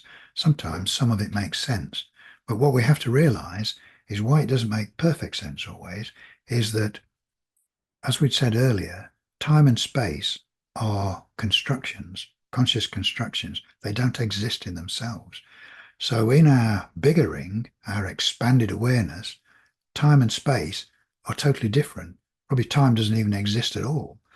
So when information is tried to get through to ego consciousness, who can only work in three-dimensional time and space, it's very difficult sometimes. It's a bit like two different computer programs trying to talk to one another, and they're incompatible. And sometimes some of it works, but most of it doesn't. So sometimes bits get through and sometimes it doesn't. So that's really what's happening there. So the more we can get rid of our limiting beliefs and be freer, or spend time in meditation, contemplation, where we deliberately free our minds so that information can come in more freely from our expanded awareness, which does have the ability to know many things. And the more free we are, there is no limit on the size of that outer ring. It can grow and keep growing as we become more sophisticated in allowing that to happen. Provided you have a thinner inner ring that allows it in, right? Is Yeah, that why the English call those people thick? yes, exactly. It's a good representation of yeah, why a person might be rather thick because they have these rigid beliefs which actually stops information coming through. So it's important to examine our beliefs, which is what I said earlier, and find out what are just beliefs about reality and what are actual facts. And the more rigid beliefs we can get rid of, the more flexible our inner ring will be, and the more information can come through to us from our expanded awareness, and we can be all the better for it. Okay. So let's just now think about, because we're looking at what other people are. So we've got two people here on this, and we've got two egos. Now, for those egos, think of them as two people to communicate with one another. They're both in their literally own little world, but they can communicate. But to communicate from egos, from an ego consciousness point of view, it's really through the expanded ring. It's through the bigger ring, okay, which has much greater freedom to communicate. So the two outer rings can communicate with one another much freer, and they have a greater awareness of what reality is. But even they still have to get information through to ego, they still have to get through that inner steel ring. Okay. So the more rigid that is, the more difficult it is. But each of those two people represented by the two small rings cannot have a direct experience of each other because of their belief systems. They will, depending on their beliefs, it will determine what experience they have of everything, including whatever they think other people are. Okay. And depending, as you can see, what little square they're covering, only they can be covering it. So that will be their unique experience. That will be their relative reality, which they can try and communicate to another ego if they can, both egos are flexible enough to allow that information through. So this again is why our beliefs are very important. Well, Okay. this is like earlier when you skip past the Earth shape. This is the exact argument. This is where arguments start coming in, between flat Earth and ball Earth and germ theory, and no matter what evidence you try to show them, if they don't think it's possible, they you can show them the evidence and it just doesn't get through, and vice versa. They can't get Yeah. you. They'll never change you back either. Yeah. So, this is what you mean here, but it's Yeah. really those rings are trying to get to each other, the Yeah. big ones, and the little thick ones inside are like, no, not having it, Yeah. Yeah. right? Exactly. Exactly that. I mean, it's a simplified view, but it's the best I can do in a in a slide like this. But it's at least to give people some idea of your beliefs about people in a nutshell. Your beliefs about people, a person, someone that you know, your beliefs about them will be your experience of them. You know, your beliefs will be your. I mean, if you think everyone's an arsehole, then that will be what you meet. I mean, my eldest daughter once said to me, she said, no, she says, Dad, um, not everyone's an arsehole. She said, I know the world, you can think the world's full of arseholes, but she said, it's not really. It's just that they're strategically placed, so you tend to meet one every day. that was her explanation anyway. Um, but I'm joking about that, of course, because but it is your beliefs. I mean, if you think, yeah, the world is full of assholes, sure enough, you will meet them on a regular basis. But if you can think, no, I don't have to have that. I don't have to meet assholes all the time. You know, um, I can, I can meet nice people who are helpful and loving and creative and supportive, and that will change the reality that you experience. So it's kind of like law of attraction in a way, but more like a law of resonance, not attraction. It's like if you're looking for, if you think everyone's great, then you'll resonate with the great people. You Yeah, probably you probably won't will bounce off the assholes, as you say, right? Or yeah, you won't notice them even. yeah. They just won't be. They just won't be in your reality. Right. That's the thing. They just won't be there. And this is really what we get into the nitty-gritty of how we change reality, the reality we experience. And this is the importance of not being bogged down by the negative propaganda that you can come across, particularly if you go looking for it. If you think there's, this particular set of government are all evil so and so's, then that will be your experience. If you have a reality rather than trying to think, I want to see them in a different light, you may want to think, I just don't want any dealings with government. I don't want any dealings with brutal police forces. They don't have to be in my reality. And therefore, I don't have to think up all sorts of ways of how I can deal with them. And there's some quite important points there. So rather than trying to think of ways, what do I do if I get some trigger happy cop pull me over in the car and with his hand on his gun and wanting to give me a ticket for some misdemeanor? What do I do in those situations? Well, surely better to have a reality where that never happens in the first place. And then you don't have to spend lots of time studying, sovereign law of what you can say to this police officer so he clears off. Well, there's an easier way. It's just don't have it happen in the first place because you're in charge of your reality. This is where the power is. And this is, again, not only in little personal events like the heavy-handed police officer coming into your life, don't have it happen, or some of the more unpleasant so-called world events, okay, is to not have that into your life. Yes, if you allow yourself to be sucked in by the propaganda of, oh, the world can come to an end, or we're going to have this sort of a crisis, or we're all going to run out of food, or the water's going to dry up, or whatever it is. No, that does not have to be your reality. And so don't have it. You are in charge. You are in charge of your reality. You are the manipulator of consciousness. Consciousness is your tool. You have great power. In the same way as we've said, the little examples of the placebo effect, how you can decide purely by what you want to bring into your life as to whether you require that operation or not, what the outcome will be, whether that sugar pill will make you feel great or not. All of these things, it's all mind. Mind is the only thing that's at work here, consciousness. And we need to start to recognize that power and then start to use it. It's like flexing a muscle, If you've never been to the gym before and you want to go and start pulling weights around, well, you don't start with the biggest weight you can find and then give yourself a hernia trying to lift it off the ground. You start with some little weights and you build up your muscles and eventually you can pick the big heavy weight up.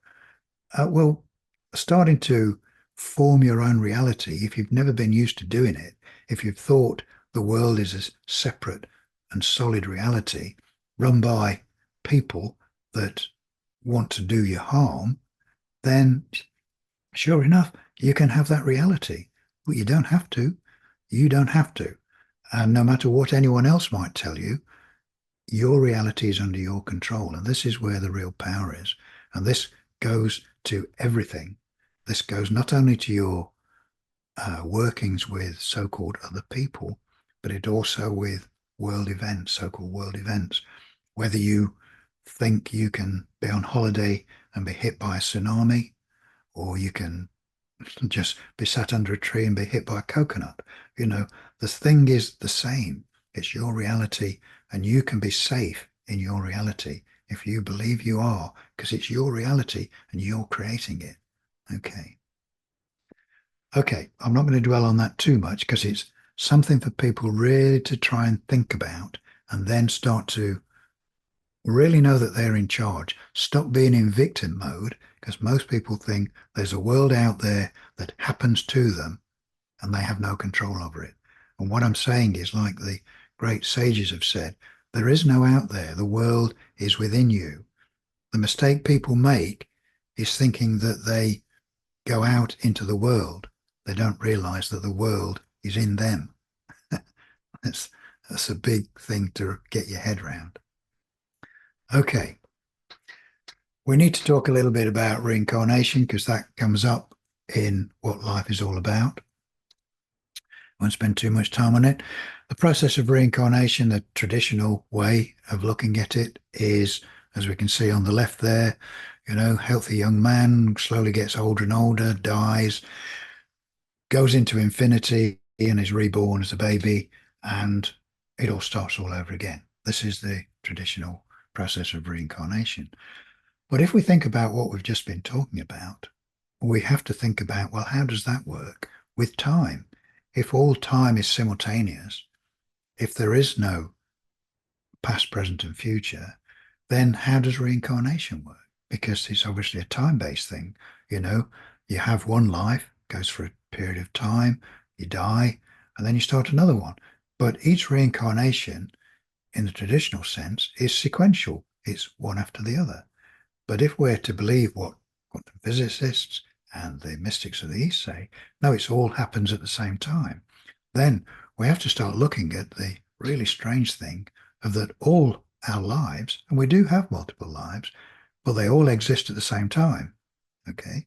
They are simultaneous because time does not exist. So we do have multiple lives, but they're all running at the same time. And that's why sometimes people have these other experiences where they may have in certain moments where their ego consciousness is somewhat more relaxed and they can get insights into some of those other lives that they're living because it's all them. So I often joke about, the guy who gets taken to a mental asylum because he thinks he's Napoleon. Well, he might be. In one of his other lives, he could be, or a Roman general, or it could just be Joe Soap who lived at number 22 down the road. But it could be that as well. So we do have multiple lives, but they're all simultaneous. And so that we can actually keep some sort of sanity within a particular life, we shut them out. But we can get glimpses into some of those lives from time to time. And sometimes people strive in altered states of consciousness to examine some of those other lives. And there's some very interesting literature that shows where people have connected with one of their other lives. Even young children have connected with one of their other lives and have been able to describe places in another country in exact detail that have then been checked out. And, they would have no normal way of knowing those details. But once you take into what I've just been talking about, where they've got other lives, which are them living in different places, and we live as men in some lives and women in others. So this again can account for some of the strange goings on where some people feel they're in the wrong body. Okay. And this can account for it because if they're more aware of a life where they're a woman or a woman is a man, that can cause confusion and where some of this information gets messed up and tangled up. I mean, I know there are some other things that are going on which are not so admirable, shall we say, at the moment. Yeah, But totally. But that's an agenda being pushed. But I know what you're saying. There exactly, there are people who, without being forced by weird schooling and agendas, who do feel that way. I've got a friend like that. Like he's gay, but he always felt feminine. He wanted to play with. He wasn't even in school. He just wanted to play with like girl toys and stuff. Like yeah, it just felt like that. And there's nothing he could do about it. yeah. you know, And that can be for these sorts of reasons that they're closely associated with one of their other lives where they are a woman. which is going on exactly. Yeah, Yeah. because that was you and I talked about one of the weirdest Mandela effects was a guy who went to bed.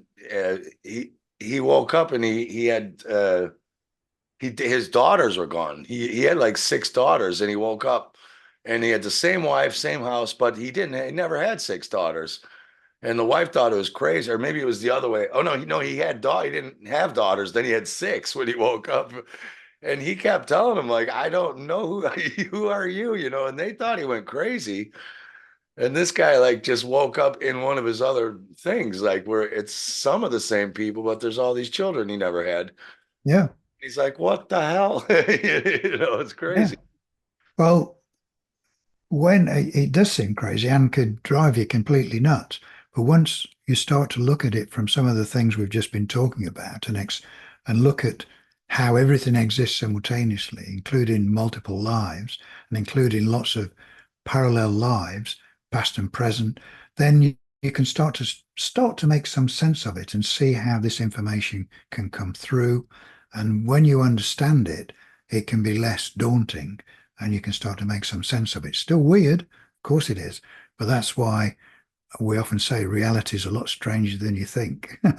It's quite beautiful, it's quite fantastic, but it is a lot stranger than we've been led to believe because we've been indoctrinated to think of, that's how I started out this, we've been indoctrinated and brainwashed to think of life in a particular way, to think of reality in a particular way.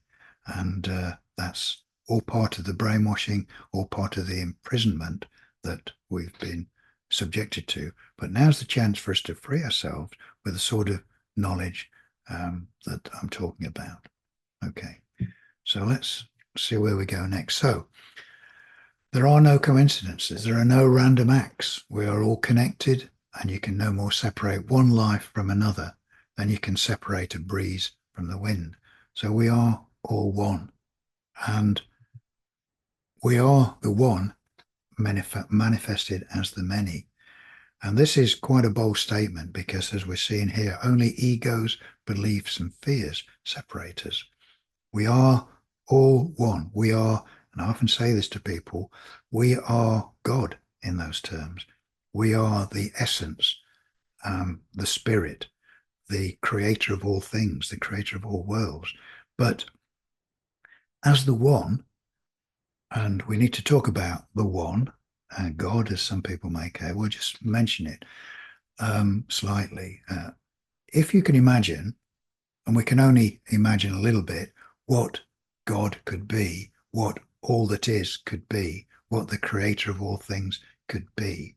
And I think most of us will accept, there may be one or two atheists watching, I don't know, but anyone who, and many, many years ago, I tried atheism, but I realized that that didn't make any sense either. So I think we will all realize there is something greater than just the physical flesh and bones. Okay. And some people call it spirit, some people call it God, some people call it all that is. I tend to call it the self with a capital S. Okay. And this is God, if you like, knows everything.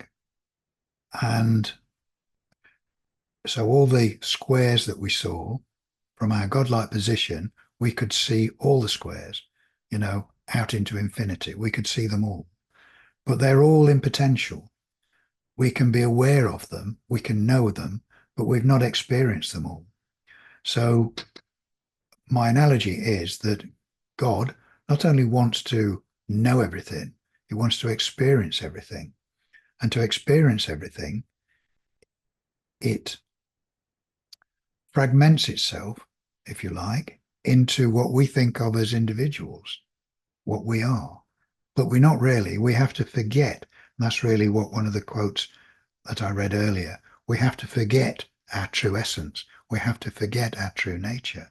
Otherwise, when we manifest into this, what we call our 3D reality, it wouldn't make any sense if we knew that we were God at the same time. So it's like the programmer, of the video game, having to forget he's the programmer, and he concentrates on being Mario, so that each twist and turn in the game is a surprise, and he has to work out what he's going to do based on being Mario. But if he knew he was the programmer and knew all the stuff he'd written, well, it wouldn't be much of a game, would it? It wouldn't really, it'd be, what's the point of this? Well, I mean, I'm not making too light of it, but I sometimes use the analogy of the rich man who's got a nice home and a nice house and a family and wife and lives a very nice life, but he wants to experience poverty. So he thinks, well, what I'm going to do, I'm going to put on some old clothes and I'm going to live in a cardboard box under a bridge for a couple of weeks so I can experience poverty. Well, he won't really experience poverty, will he? Because he knows that it can go, oh, bugger this, this is terrible.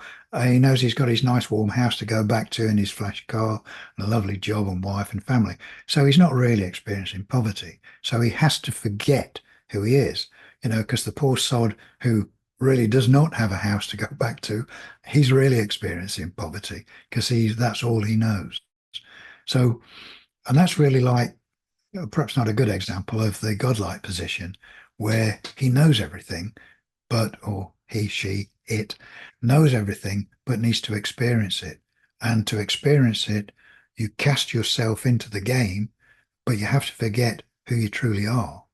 But Yeah, once we, the only thing the one doesn't have is the experience of not the one. The many, it would do exactly this.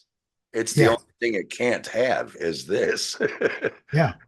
And so, I mean, it's an attempt to try and fathom as much as we can. We can't know exactly what the one is. Of course, we can't while we're in our ego consciousness. But when we release ourselves from that, then we become the one. We are the one. We were always the one. It's just that we had to forget that to concentrate in this reality and make decisions based on our limited view of reality and I see think it it's visual. interesting. Oh yeah, I think it's interesting when you look at like Walter Russell's work, and then also some of the old Irish Gnostic and old Masonic teachings. God is magnetism, or Walter Russell called it the still white magnetic light of God. That's the nothing. That it's a white magnetic light. And then you're saying consciousness is energy, whatever that is. That's kind of weird. If you have God as magnetism, then you have energy as consciousness, and then you get electromagnetism, which is physical reality, isn't it? We're pretty much in an electromagnetic, Yes, that, whatever this is. but the energy thing is a creation of God, if you like. Right. It's not God. And that's why I try to impress that when I talk about matter, energy, and consciousness being the same thing, but consciousness is a tool. It's a tool only, like the clay is for the potter. Right. Yeah. The potter can make all sorts of lovely things, but he is not the clay. The clay is just his tool. Well, Right. we're not consciousness. Consciousness is our tool. We, as spirit, if people want to call it that, God, or whatever they want to call it, we can't fathom what that is because we don't have the verbal concepts or mental concepts to describe the infinite. We are by nature in this, while we're manifested in this reality, we are finite. Okay. So we can't expect the finite to be able to contemplate the infinite. So we can only sort of point at it a bit and give a few ideas about it. We can experience it as we do when we go through the experience of what we call death, when we release ourselves from ego consciousness and become our true essence, which is God. And then, of course, we have full understanding. But while we're in this, we deliberately forget our true essence. And that's really what, again, the mystics were saying. We have to forget who we are for this reality to be a challenge, to make any sense. Right, Okay. because if you, well, that's the whole point of here. If you knew what the one was, then the game would be up here. You see, you Yeah. have to not be able to understand. That's why we can't get this through our heads, because if we could, the game is up. Yeah. You can only play this game if you don't get that. That's why I think it's designed like that. Like you're saying, Yeah. we're Yeah, supposed definitely. to not be able to get it, or else it's no fun. The game is up. Yeah. But we can, with the sort of things that we've been talking about, because this stuff had been contemplated thousands of years ago. And as you've said, within alchemy, with the esoteric knowledge of the East, and in all esoteric traditions, this knowledge is there, and we're sort of rediscovering it in the West, if you like, and can then use it to free ourselves and to change the world to that we experience on a day-to-day basis, to change it for the better place that we want it to be. But it's really showing a different way of doing it. It's not, as has been tried in the past, through physical revolution, because they've always ended up in a bloodbath. And the people with the most weapons are always the winner. Not because they're right, it's just that they've got the most weapons. So that never works. It's never worked. But there So, are some people who want that, and like that is their reality. Like they want to go die in a bloodbath. yeah, There are and they some can, people who like that's what they want to do here. They just like you said, there are guys who are going around to the police with cameras, constitutional trying to educate them, but they're purposely like riling up the cops to screw with them, to teach them the law. But if they end up getting shot or tased or whatever, like they're going around looking for it. yeah, They're because like, they're dealing with the problem from the wrong end. They're dealing with it as if that they want it to be right. They want to change reality so it's all sweetness and light, if you like, but they're then challenging it as if it's a solid and separate physical world, you know, and their point of contact is let's get the police, let's get the government, let's get, you know, whoever. Well, that's just you're coming at it from the wrong end. It, and that's really what the Maharishi said. It has to start from within. There's no other way. You have to change it in here, and you create it seemingly out there. So then there is no police to have to deal with, or cop with his hand on his gun, or a corrupt government, or whatever it is. You change it. You change your reality from within. Okay. Okay, let's see where we go. So, really, what I'm saying is everyone has this hidden power. Once they know they have it, and once they know how they've been tricked with what they've been led to believe, they can start to just sweep that away and realize that they were always free. It's just that they've been told they weren't. And if they've been led to believe that by whoever, well, now they can at a stroke go, oh, I don't need to go with that, and release their power and start to create the reality they want rather than seemingly have it created for them. And that's why I quite like this picture, particularly for the ladies, with that's the Superman underneath a wing. I actually found that someone had painted it on a wall in Rome, and I thought I've got to take a picture of that. I just really liked it. I thought it was encapsulated feminism and the female power, and but everyone's power.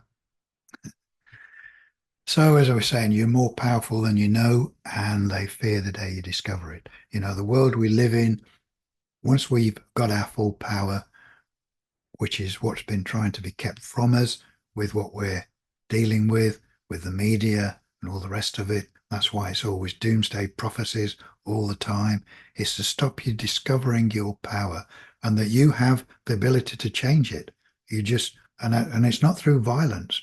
And that's the other lesson to learn. And that's why I said earlier, it's the violent way of changing it has never worked. And that's because it has to be done a different way. It has to start from within, and we create it in a peaceful way by just being determined that we have it a different way and we create the reality we want.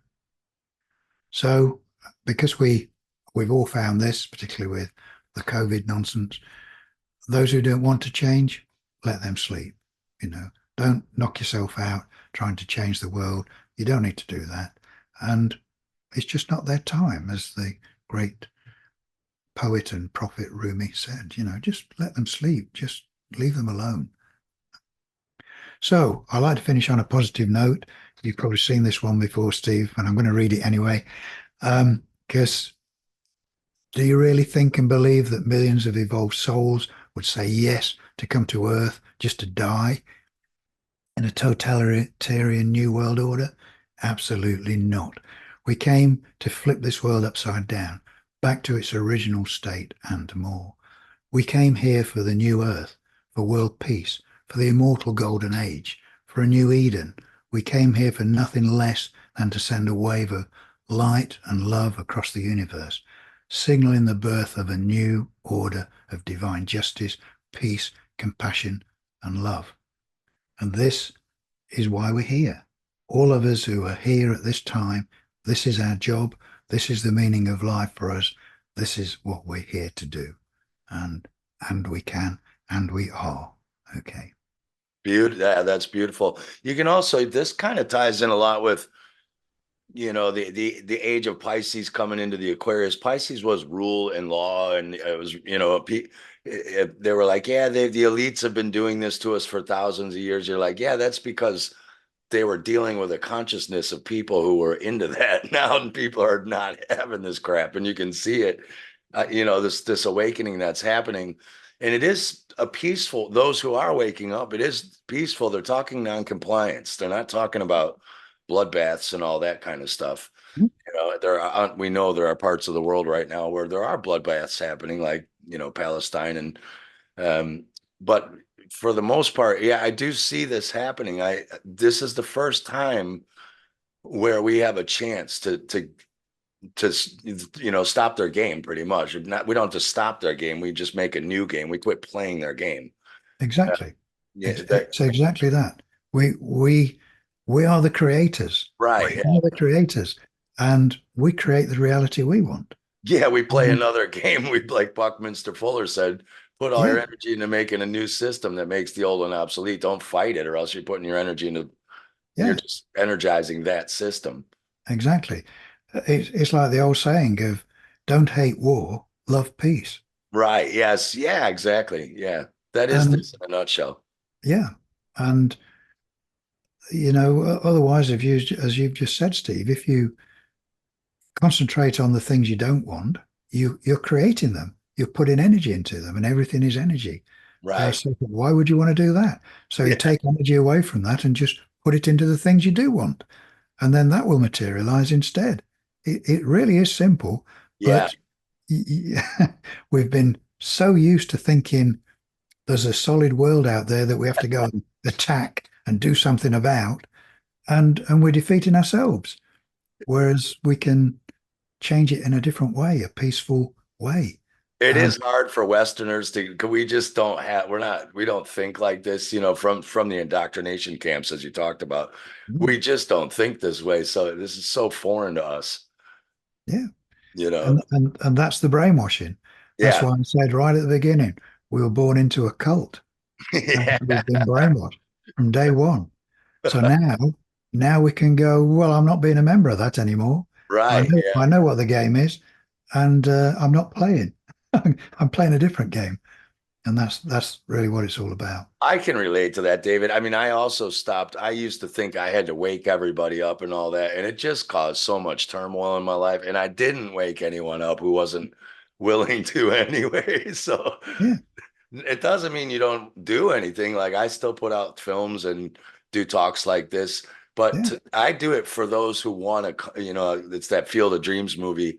If you build it, they will come. I'm not doing it to wake up people anymore. I don't care if they go out and stick 9 of those, if that's what they want to do, yeah, like, okay, yeah, I'll put out films for those who want to know maybe why they shouldn't do that. And if they come, they come. If they don't, they don't. yeah. Exactly. I mean, I'm sure you had the same experience as me, from years ago. You feel, you come across some useful information, whether it's like we did with the health book, what really makes you ill, and you want to tell people, but you soon start to realize that, yeah, you put the information out there because this reality that we've decided to materialize into, we've done it for a reason. We're here for a reason. We're here to make changes, but we just have to choose the way we want to make those changes. Okay. And we've decided, you and I and others, that we'll do it through information. If we've learned stuff and we find it useful, we put it out there for those that want it. And if they don't, fine. As Rumi said, well, let them sleep. Just leave them alone, you know. And the people that do want it, and want to work with it, then they'll pick it up and run with it. And that's really what we do. Um, and Yeah. no stress involved. I think study too, when the rings you were showing with the little ring and the nice breasts. I don't know who else was seeing that, but I'm sure there's some. but study is a good way to expand that outer larger ring you were talking, the big Yeah, ring. The more yeah, information, the more the more you limit what you even think is possible, then what is going on outside is, if you don't even think it's possible, you'll never get it. yeah, So that's how you can expand your awareness more, is actually through study and intellect. And as you say, open-mindedness. You don't just have to meditate, but being open-minded to the fact that you might be wrong. So don't hold on to too many beliefs. yeah. Yeah, exactly. Try and eliminate the ones, find out the ones that are not serving you, that are holding you back. It's a bit of introspection every now and again. But particularly if something in your life is not working out, don't think it's someone else's fault. Have a look at it because it's a reflection. We're talking to ourselves all the time. You know, if we start to view life as a reflection, it's like holding up a mirror and we're showing ourselves things. So pay attention. We're trying to tell ourselves stuff, so pay attention and we can learn things and think, okay, so why has this come into my life? What am I trying to tell myself? What can I learn from it? And what do I need to change? Because I'm not quite liking this experience too much, whatever it is. So what do I want to do about it? And things will come to you. The more you're open to it, because you have access through the bigger ring, you have access to a lot more information. And if you allow it in, the way will be shown to you. You know this stuff. You have access to everything. If you just let it in. Yeah, I do find, like, as I started to change my behavior and the things I was doing and why I was doing things, I used to attract a certain archetype of people in my life who weren't really that self-serving for me, and I kept wondering, like, why do I get this same kind of girlfriend and these same kind of friends? And not that they aren't great people, but just, and now that I'm doing different things, I've been attracting tons of amazing people. Like, Acapulco is, I just met, like, these are the most amazing, interesting people I've ever met in my life. Yeah, And it's because I started doing something differently, and then that started coming. yeah, yeah. It's like when we were studying, there's a phrase, I don't know whether it's the same in America or other countries, called the library angel. And when you're searching for a book to because there's something you want to learn, and suddenly on the vast array of shelves in the library, you'll come across the right book and you go, oh, that's just what I wanted. And it's known as the library angel. So you put it out there and the information comes to you. The right people will come into your life, if you like, the right circumstances. If you're open to it and are honest about it and you're coming from working from a good heart, from a good place, good things happen. And the the right stuff comes your way. And it's amazing just how that works out. Um, I mean, Beth Martin's just, I did a talk with Beth Martin's the other week about life, death, reincarnation, dog, yeah, all that kind. And yeah, well, she got a comment, like, it was I don't know if it was a woman or a man, but they said their dog had just died, and it was like their best friend. They love this dog, like, completely. And were, like, heartbroken over it, and the dog got sick, and they felt guilt. I shoulda, coulda, woulda. And then they said, like, for no reason, our talk popped up in some video feed, and they didn't even want to watch it. And something in their head just said, just give this a chance. And this person wrote, like, you guys just completely changed my life. Like, this came at the perfect time. Everything you said was really made me think differently. And it's just like some random video just popped up for this person right when they needed it. yeah, you yeah, know, and this exactly place that. tells us, dude, this is how this place works. Yeah, If you're paying attention, I think they also call Bader Meinhof, is that like the fancy word for library angel? once you don't notice stuff until you think about it, and all of a sudden you start seeing it everywhere. Is Yeah. that a little Yes. different? Yeah. Yeah, it is. It's Like, it's a bit like in the mundane thing is that when you just buy a new model of car and then suddenly you see everyone's got one. They seem to be everywhere. yeah, It's, they all it's got the because same it's car. because it's now much more in your attention, and so you see what you expect to see. Yeah, well, it's like when we were kids and road trips, we'd play slug bug. If you saw a Volkswagen, you say slug bug red. And once you start looking for them, you see Volkswagens everywhere, those little Mm. bugs, otherwise you don't notice they're there. Yeah. And I think consciousness is very much like that. Which we just don't really aren't paying attention to much until we need to. And then all of a sudden it is there. I don't know Mm. about you, but it happens to me all the time now, coincidences where I need something or I have a hunch and then it pops up. I'm not talking about the internet spying on us with algorithms. When you talk about a pair of shoes and then you get 6 ads for the same shoes. Yeah. Yeah. Yeah. That's a little different. Yeah. But no, you're quite right. I always have the overriding thought in my head of always expect the best. I find that it's because I don't believe in coincidences. There's no such thing. Everything happens for a reason. And if you always expect the best and are not too prescriptive, because otherwise you can limit what can happen. And you don't want to do that. But if you always expect the best, let the best come your way. And no one's going to complain about the best happening to them, are they? No one's going to complain about that. It might be different to what you thought, but if it's the best, then let it come. Let it come. Yeah, So, and I think like we talked about with the manifestation earlier, you have to expect the best, not beg or wish for the best. mm, mm, You have to be open to the fact that it's already happened. Same with different modes of healing, placebo and it's all and you have to, it's already happened. It is done already. You yeah, just have to put the world on notice that yeah, it's now like this. yeah. There's Well, that's the it's begging. like we mentioned earlier, Steve, before we started. I think when if you're too prescriptive and just say like, "Oh, I need to come into a lot of money," like a very real thing that I know happened to a person, and sure enough, she did, but it was because her auntie then died and left her estate to her, which is probably not the way she wanted to come into a lot of money. Yeah. So she was too prescriptive.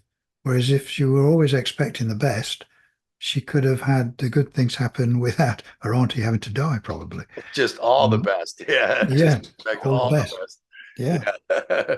And that's really So, what we all need to do. We all need to start in the truth movement especially, it's very easy to get sucked into all the negative stuff. I'm not saying you have to not pay attention to it, but you don't have to just go down everything's terrible and did you see what's terrible today? And mm, you end up being miserable yourself and getting sick, because like all you do is pay attention to miserable stuff. exactly. And then that becomes your reality. That becomes your relative reality. Yeah. Uh, speaking of that, I suppose it's a bit of a plug, really. If people want to know a little bit more about it, I do have a website that's being developed called relativereality.one. Okay, not .com, .one. So if people want to go to relativereality.one, there's a bit more information there about some of the stuff we've been talking about. Eventually, Right. I shall have a course there, but if people want to do it, but that's not ready yet. But there's still information there that people can access if they're interested. And Okay. can they get your old books there as well? The ones like you and Dawn Lester's What Really Makes You Ill and the Consciousness.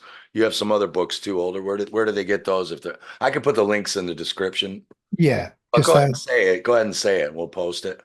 okay. Well, the obviously the health book is something entirely different, and yes, that's one written by Dawn and myself, which was quite groundbreaking at the time as COVID was just hitting the world. But that's if they go to our website, whatreallymakesyouill.com, then they can find out all the information about the book and the various interviews that we've done over the last 5 years, really.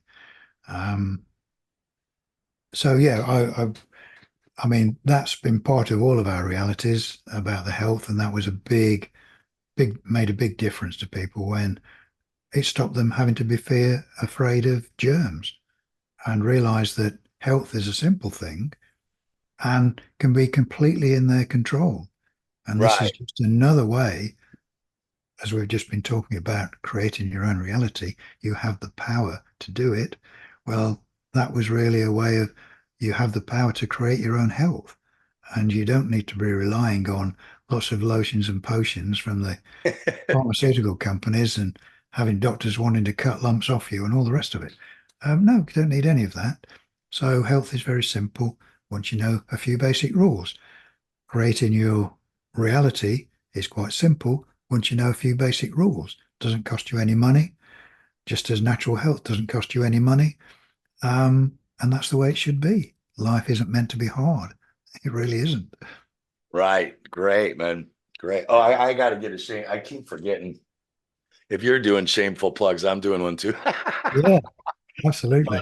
if you need a gift idea, I'm the author of a children's book, The Dukes of Dents, illustrated by the lovely, unfortunately, recently passed away, Tracy Northern. And her proceeds are we're sending to her daughter on all her own book sales and our book sales. We're sending to her daughter. So if you need a gift idea, they're all on Amazon. They are children's books for children who are intelligent and you want them to think instead of just read a bunch of dribble. So Absolutely. that's my shameful plug. Any Amazon outlet will have it. There's nothing shameful about that. It's all designed to help people, you know. There's nothing other than that designed to help people that want it, you know. Yeah, exactly. Yeah.